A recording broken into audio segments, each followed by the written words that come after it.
Et vous voyez, quand vous prenez tout de suite tout ce qu'on fait, tout ce qu'on prend comme initiative, eh c'est la Russie. Et quelqu'un parle, ils sont influencés par la Russie. Tout ce qui se passe, c'est la Russie.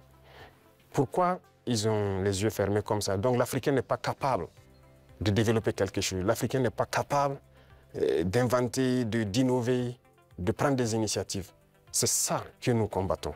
Et tant qu'ils vont continuer de voir l'Africain comme ça, comme un sous-homme qui n'est pas capable de réfléchir, qui n'est pas capable d'innover, capable d'inventer, on ne pourra jamais être amis. Les époques ont changé.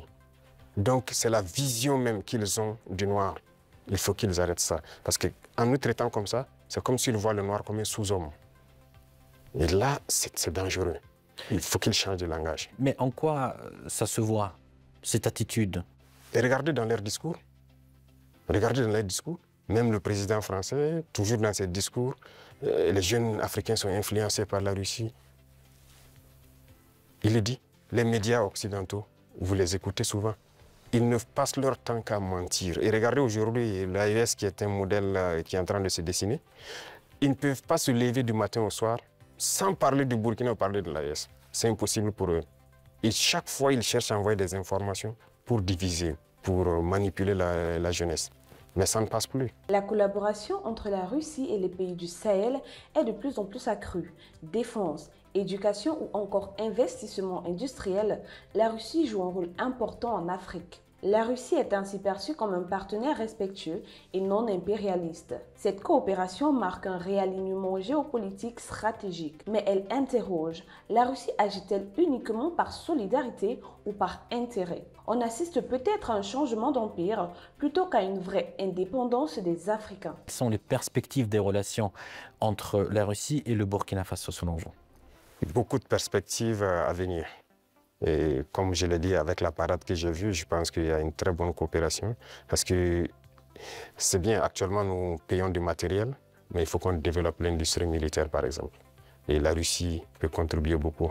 Et vous savez que la Russie, il y a beaucoup de scientifiques, de savants, qui sont russes. La preuve, on vient de quitter dans l'université de Mendeleïev. Ils peuvent nous accompagner beaucoup dans la formation pour aussi prévaloir, parce que chez nous, nous avons des jeunes talents, des génies qui arrivent à créer des choses, mais il leur manque l'apport mathématique, la science pour pouvoir améliorer ce qu'ils font.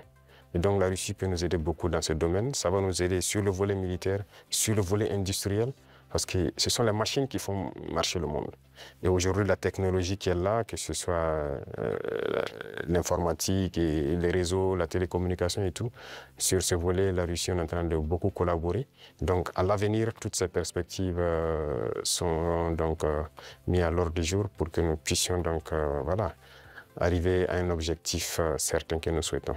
La collaboration entre la Russie et les pays du Sahel, notamment dans les domaines de la défense, de l'éducation et de l'industrie, peut être interprétée comme une opportunité historique de diversification des partenariats stratégiques. Face à des alliances anciennes souvent marquées par des rapports déséquilibrés hérités de la colonisation, cette ouverture vers Moscou permet ainsi aux États comme le Burkina Faso de reprendre une marge de manœuvre diplomatique et de rompre avec une dépendance unipolaire. La Russie, en s'affichant comme un partenaire pragmatique et non ingérant, apporte une réponse à la volonté croissante des peuples africains de ne plus être perçus comme des zones d'influence, mais comme des acteurs souverains.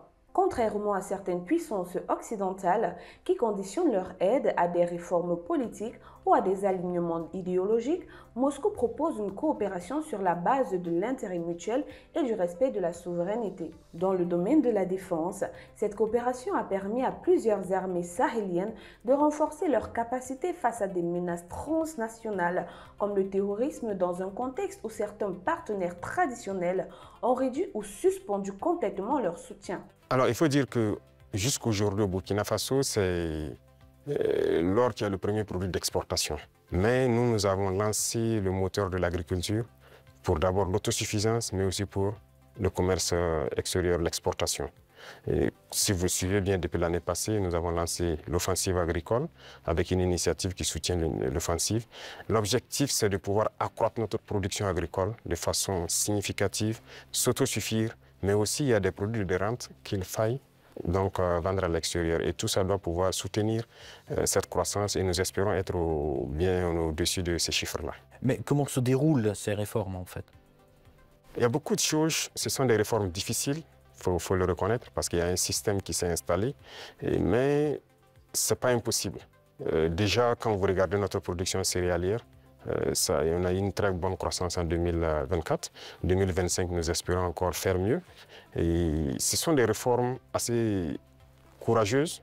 Quand vous prenez, par exemple, je reste toujours dans l'agriculture, nous avons par exemple décidé, à travers l'initiative de l'offensive, de labourer gratuitement les champs de nos paysans.